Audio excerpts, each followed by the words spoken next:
Numbers chapter 3. This is the account of Aaron and Moses at the time the Lord spoke with Moses on Mount Sinai. These are the names of the sons of Aaron: Nadab the firstborn, then Abihu, Eleazar, and Ithamar. These were Aaron's sons, the anointed priests who were ordained to serve as priests. Nadab and Abihu, however, died in the presence of the Lord when they offered unauthorized fire before the Lord in the wilderness of Sinai.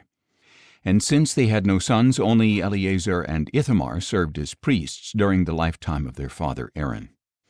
Then the Lord said to Moses, "Bring the tribe of Levi and present them to Aaron the priest to assist him. They are to perform duties for him and for the whole congregation before the tent of meeting, attending to the service of the tabernacle. They shall take care of all the furnishings of the tent of meeting and fulfill obligations for the Israelites by attending to the service of the tabernacle. Assign the Levites to Aaron and his sons. They have been given exclusively to him from among the Israelites. So you shall appoint Aaron and his sons to carry out the duties of the priesthood, but any outsider who approaches the tabernacle must be put to death." Again the Lord spoke to Moses, saying, "Behold, I have taken the Levites from among the children of Israel in place of every firstborn Israelite from the womb. The Levites belong to me, for all the firstborn are mine.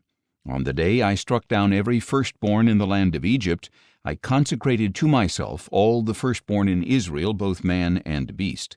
They are mine. I am the Lord." Then the Lord spoke to Moses in the wilderness of Sinai, saying, "Number the Levites by their families and clans. You are to count every male a month old or more." So Moses numbered them according to the word of the Lord, as he had been commanded. These were the sons of Levi by name: Gershon, Kohath, and Merari.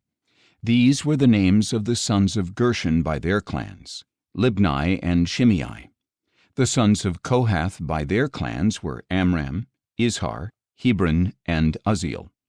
And the sons of Merari by their clans were Mahli and Mushi. These were the clans of the Levites according to their families. From Gershon came the Libnite clan and the Shimeite clan. These were the Gershonite clans. The number of all the males a month old or more was 7,500. The Gershonite clans were to camp on the west behind the tabernacle, and the leader of the families of the Gershonites was Eliasaph, son of Lael. The duties of the Gershonites at the tent of meeting were the tabernacle and tent, its covering, the curtain for the entrance to the tent of meeting, the curtains of the courtyard, the curtain for the entrance to the courtyard that surrounds the tabernacle and altar, and the cords, all the service for these items. From Kohath came the clans of the Amramites, the Izharites, the Hebronites, and the Uzzielites. These were the clans of the Kohathites. The number of all the males a month old or more was 8,600. They were responsible for the duties of the sanctuary.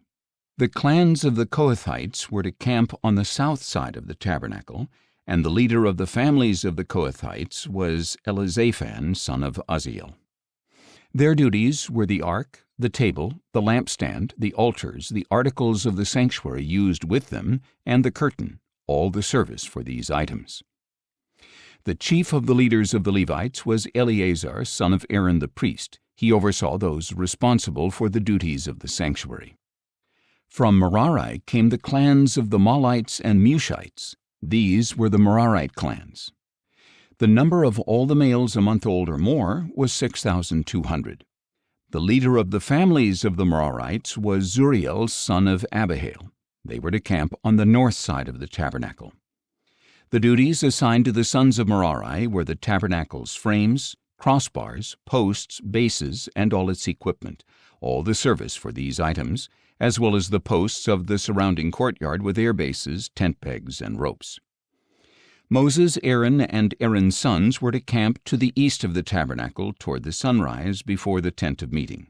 They were to perform the duties of the sanctuary as a service on behalf of the Israelites, but any outsider who approached the sanctuary was to be put to death. The total number of Levites that Moses and Aaron counted by their clans at the Lord's command, including all the males a month old or more, was 22,000. Then the Lord said to Moses, "Number every firstborn male of the Israelites a month old or more, and list their names. You are to take the Levites for me, I am the Lord, in place of all the firstborn of Israel, and the livestock of the Levites in place of all the firstborn of the livestock of the Israelites. So Moses numbered all the firstborn of the Israelites as the Lord had commanded him. The total number of the firstborn males a month old or more listed by name was 22,273. Again the Lord spoke to Moses, saying, Take the Levites in place of all the firstborn of Israel, and the livestock of the Levites in place of their livestock. The Levites belong to me. I am the Lord. To redeem the 273 firstborn Israelites who outnumber the Levites, you are to collect 5 shekels for each one, according to the sanctuary shekel of 20 gerahs. Give the money to Aaron and his sons as the redemption price for the excess among the Israelites. So Moses collected the redemption money from those in excess of the number redeemed by the Levites. He collected the money from the firstborn of the Israelites, 1,365 shekels according to the sanctuary shekel. And Moses gave the redemption money to Aaron and his sons in obedience to the word of the Lord, just as the Lord had commanded him.